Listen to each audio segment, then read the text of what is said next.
मनवा व कुवानो नदी में शिल्ट जमाव पर बोले विधायक अजय सिंह। सर्किट हाउस में पत्रकारों से वार्ता के दौरान हरैया विधायक ने नदियों के घटते बहाव और प्रदूषण पर जताई चिंता, स्थायी समाधान की उठाई मांग। बस्ती जिले के विधानसभा हरैया के विधायक अजय सिंह ने मनवा और कुवानो नदी में घटते जल बहाव तथा बढ़ते शिल्ट जमाव को लेकर चिंता जताई है।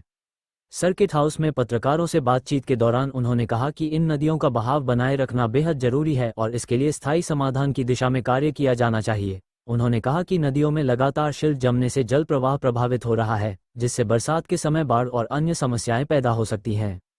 इस समस्या के समाधान के लिए बाढ़ खंड और सिंचाई विभाग को आगे आकर योजना बनानी चाहिए तथा समय समय पर नदियों की सफाई और ड्रेजिंग कराई जानी चाहिए। विधायक अजय सिंह ने ये भी कहा कि कुछ फैक्ट्रियों से निकलने वाला दूषित कचरा नदियों में जाने से जल प्रदूषण बढ़ रहा है। इस पर जिला प्रशासन और संबंधित विभागों को गंभीरता से कार्रवाई करनी चाहिए ताकि नदियों को प्रदूषण से बचाया जा सके। उन्होंने कहा कि नदियों का संरक्षण पर्यावरण और क्षेत्र के किसानों के लिए बेहद जरूरी है। इसके लिए प्रशासन, विभागों और जनता को मिलकर प्रयास करना होगा ताकि नदियों का प्राकृतिक बहाव बना रहे और आने वाली पीढ़ियों को स्वच्छ जल स्रोत मिल सके। आइए देखते हैं रिपोर्ट। बात की थी, उसके बाद मुख्यमंत्री योगी आदित्यनाथ जी भी आए थे मकवाड़ा में। तो क्या अभी तक क्या हो पाया है, किस तरीके से सफाई की फिर से मनोरंजन जी? देखिए, जिस समय मैंने, चूंकि मेरा घर नर्मदा नदी के किनारे है और मनोर नदी की अहमियत और उसके स्वच्छ जल की अहमियत मैं समझता हूँ, उसकी अविरलता और निर्मलता की अहमियत को हम समझते हैं। उसी के तहत मैंने अभियान शुरू किया था, मनोर नदी सफाई का अभियान शुरू किया था और माननीय मुख्यमंत्री जी ने आकर के इस सफाई अभियान की शुरुआत भी करी थी। उस समय डीएम राजशेखर जी थे। एक बृहद परियोजना बनी थी। मैंने कहा मनोर को अविरल निर्मल करना है, तो एक बड़ी प्रोजेक्ट बना था। उसमें लगभग 125 करोड़ रुपए का, 125 करोड़ के आसपास का प्रोजेक्ट था और पूरी नदी का ड्रोन सर्वे हुआ था। भारत सरकार, उत्तर प्रदेश सरकार ने पूरा ड्रोन सर्वे कराया कि वह इसके सिल्ट को साफ करना है। फिर जब आगे बात बढ़ी तो पता लगा कि एनजीटी ने कहा कि एनजीटी का नियम है कि नदियों के प्रकृति में परिवर्तन नहीं कर सकते आप बिना हमारी अनुमति के।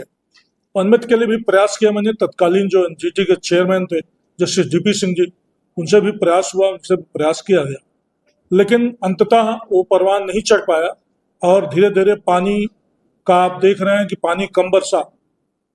तब उस समय पानी बरसा था तो नदी में उतर करके 2-2 महीने हम लोगों ने अभियान चलाया। जिला प्रशासन ने भी हमारा सहयोग किया और जलकुंभी की सफाई, शैवाल की सफाई हुई, घाटों की सफाई हम लोगों ने किया। लेकिन इस बार पानी कम बरसा।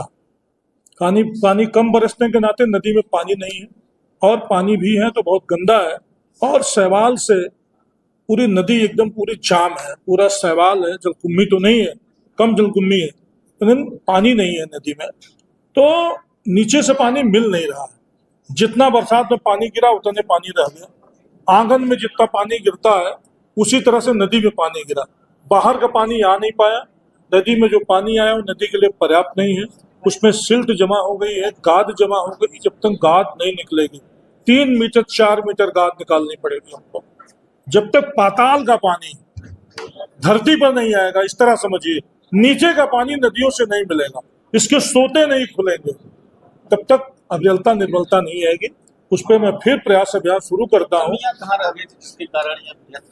एनजीटी के नाते मुझे लगता है कि जो मुख्यमंत्री जी से हमने दोबारा बैठक करी, बात करी, तो मुख्यमंत्री जी ने भी कहा कि भाई एनजीटी ने रोक लगा रखी है। एनजीटी जब तक नहीं कहेगा, एनजीटी जब तक इस रोक को नहीं हटाएगा तब तक नहीं हो पाएगा। एनजीटी से फिर हम लोग अनुरोध करेंगे, प्रैक्टिकल होना चाहिए एनजीटी को। एनजीटी प्रैक्टिकल काम, एनजीटी, मैं आरोप नहीं लगा रहा हूँ, लेकिन ये प्रैक्टिकल नहीं है कि एक नदी मर रही है। एक समय था पानी से हम मर रहे थे, फसल खत्म हो रही थी। अब बिना पानी की फसल खत्म हो रही, प्रकृति खत्म हो रही है, वनस्पतियां खत्म हो रही है बिना पानी के, क्योंकि पानी आ ही नहीं पा रहा। नदियों में जल प्रवाह है नहीं। तो क्या आपको ऐसा लग रहा है कि स्तर पानी का भी नीचे जा रहा है नदियों से? नदी का पानी, जो पानी का स्तर है धरती का नीचे जा रहा है, उसका भी कारण है। उसका कारण ये है कि पहले क्या था, जब नदियों के किनारे बंधे नहीं बने थे तो ये पानी जो था ये ग्लोबलाइज होता था, पानी फैलता था, इसका विस्तार होता था। जहां जाता था सभी गड्ढे भर जाते थे, सभी ड्रेन भर जाती थी, सभी झील भर जाती थी, सभी नदियां भर जाती थी। बड़ी नदियों से छोटी नदियों में प्रवाह होता था। उन बड़ी नदियों को हमने बंधे बांध दिए। नेपाल का पानी आता, बाहर का पानी आता, बड़ी नदियों का पाट चौड़ा होता है तो ज्यादा इलाके का पानी आता है। हमारे कुआनो मनवर ऐसी तमाम छोटी नदियां जिनका पाट पतला है, कम है, हमने हाईवेज बना दिया, हमने गांव गांव रोड चौड़ी चौड़ी बना दिया। हमने ये ध्यान नहीं रखा कि ये जो पानी जिसके नाते जल स्तर ऊपर रहता है उसका कारण होता है हमारे जगह जगह पानी, तालाब में पानी, गड्ढों में पानी, ड्रेनों में पानी, नदियों में पानी, ये हमने रोक दिया तो जल स्तर स्वतः नीचे चला गया। क्योंकि ज्यादा जल जब एक जगह संकलित होगा, यहां आप बैठे हैं, यहां आप बैठे हैं, तो यहां जल स्तर इस नाते यहां नीचे होगा क्योंकि यहाँ पानी ही नहीं है। यहाँ पानी होगा तो नीचे जाएगा पानी। आने वाले समय में ऐसा नहीं लग रहा कि आपको जल संकट में, भारी जल संकट, बहुत बड़ा जल संकट, दुनिया का सबसे बड़ा संकट, दुनिया का सबसे बड़ा संकट अगर होने वाला है तो पानी के लिए युद्ध और स्वच्छ हवा के लिए युद्ध, पानी के लिए युद्ध और स्वच्छ हवा के लिए युद्ध होगा। प्रकृति जहां अनुकूल होती है वहां पर आप देखते होंगे मनुष्य भी ज्यादा होते, जानवर भी ज्यादा होते, और जहां परिस्थितियां प्रतिकूल होती हैं वहां ना जानवर जाते हैं ना मनुष्य जाते हैं। तो एक जगह पे जब ज्यादा मनुष्य ज्यादा जानवर आएंगे तो स्वाभाविक है कि बर्ग संघर्ष भी होगा। तो क्या इसमें प्रशासनिक सहयोग नहीं हो पा रहा है? जिला प्रशासन इस पे गंभीरता पूर्वक देश को सोचना पड़ेगा, इसको गंभीरता पूर्वक देश को सोचना पड़ेगा, प्रथम प्राथमिकता में उसको लेना पड़ेगा, तब हम नदियों को अविरल निर्मल रख पाएंगे। जिला प्रशासन बार बार तो घाटों की सफाई करके कहता है कि मैं कार्यक्रम इम्प्रैक्टिकल है, टोटल घाटों की सफाई से अविरल निर्मल हो जाएगी क्या मनोर और कुआनो? या पानी में उतर करके हमारे मैंने साफ तो किया 4 महीने, 2 बार अभियान चला, मुख्यमंत्री को बुलाया, तो क्या हुआ? मैं पानी ला दिया क्या?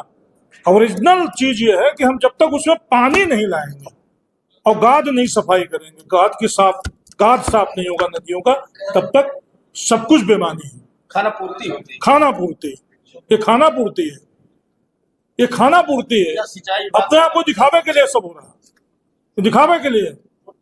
अविरलता निर्मलता जरूरी है। अविरल निर्मल तब होगा कि जब नीचे का पानी ऊपर आएगा, और पानी अगर नदियों में ना हो तो बाहर से पानी कैसे आएगा, उसका रास्ता बनाना पड़ेगा। जिला प्रशासन सहयोग नहीं कर रहे तरीके से सरकार। देखिए, एक बार रिपोर्ट गई थी, एक बार हम लोग केंद्र सरकार को भेजा हुआ है, लेकिन देखिए भ्रमित नहीं करना चाहिए कभी भी।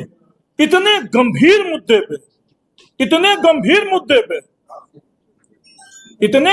मुद्दे पे तो सही बात बतानी चाहिए। अगर कोई बात करना चाहता है तो उसको सही बात बताओ कि ये है, ये संभव है, ये संभव नहीं है। नेतागिरी नहीं होनी चाहिए इसमें। को भी नेतागिरी और प्रशासन भी नेतागिरी करे, दोनों नेतागिरी करो, ओरिजिनल मुद्दे पे बात मत करो। अब आपका प्रयास क्या हो? अब मेरा प्रयास है, मेरा तब भी प्रयास था, मेरा अभी, मैं राजनीतिक प्रयास नहीं करने वाला आदमी, मैं स्वयं उतरता हूँ 4-4, 5-5 घंटे नदी में, स्वयं उतरने वाला आदमी मैं हूँ, दिखावे की बात नहीं है। और 2-2 महीने मेरे बाद प्रशासन उतरता है। मैं गंभीर प्रयास किया, तभी तो पूरी नदी का ड्रोन सर्वे कराया, तभी तो इतना बड़ा प्रोजेक्ट हमने बनवाया, 125 करोड़ का प्रोजेक्ट है, तभी भारत सरकार भिजवाया, तभी मैंने जो है जस्टिस डीपी सिंह तत्कालीन जो चेयरमैन थे एनजीटी, उनसे हमने बात किया कि खुला छोड़ो नदियों को, जब तक गाद सफाई नहीं होगी, सिल्क सफाई नहीं होगी, तब तक नदी का पुनर्जीवन नहीं होगा। मैं क्वेश्चन लगाया, 22 तेल मनोर नदी में गिरती सिर्फ हरैया में, और 1 बूंद पानी नहीं गिरता नहरों से। बीच में अटल जी का परियोजना था नहरों को नदियों से जोड़ना, जी, क्या वो सही तरीके से नहीं हो पाया? 2005 में सुरेश प्रभु जी की अध्यक्षता में अटल जी ने नदी जोड़ो अभियान का एक प्रोजेक्ट बनाया था पूरे देश में, जिसका 3,60,000 करोड़ रुपए उस परियोजना की लागत थी। उस समय देश की स्थिति ये नहीं थी कि 3,60,000 करोड़ एक साथ खर्च करके नदियों को जोड़े।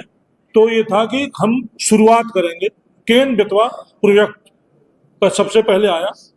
उसके बाद 2016 में आदरणीय नरेंद्र मोदी जी ने फिर एक कमेटी बनाई नदी जोड़ो अभियान की। अगर आप लोगों को याद हो, बहुत तेज चला था। तो वो प्रोजेक्ट की लागत बढ़ के लगभग 20,000 करोड़ हो गई। या गूगल पे होगा, सर्च करके देखिएगा, 20,000 करोड़ हो गया, 20 लाख करोड़। फिर 20 लाख करोड़ बहुत बड़ी रकम थी। फिर केन बेतवा परियोजना 20,000 करोड़ से इस समय है नदियों को जोड़ने के लिए। लेकिन मैं कहता हूं कि एक नदी से शुरू करो, 2 नदी से शुरू करो, छोटे से शुरू करो। सबसे पहले तो नहरों की तेल को पहले नदियों में गिरा दो, तो कम से कम साल भर पानी नदियों में रहेगा। और उनकी गाद को सफाई करने के लिए परियोजना ला करके उसको सफाई करा जाए। जब तक मशीन नहीं लगेगी तब तक हम अविरल निर्मल नहीं कर पाएंगे।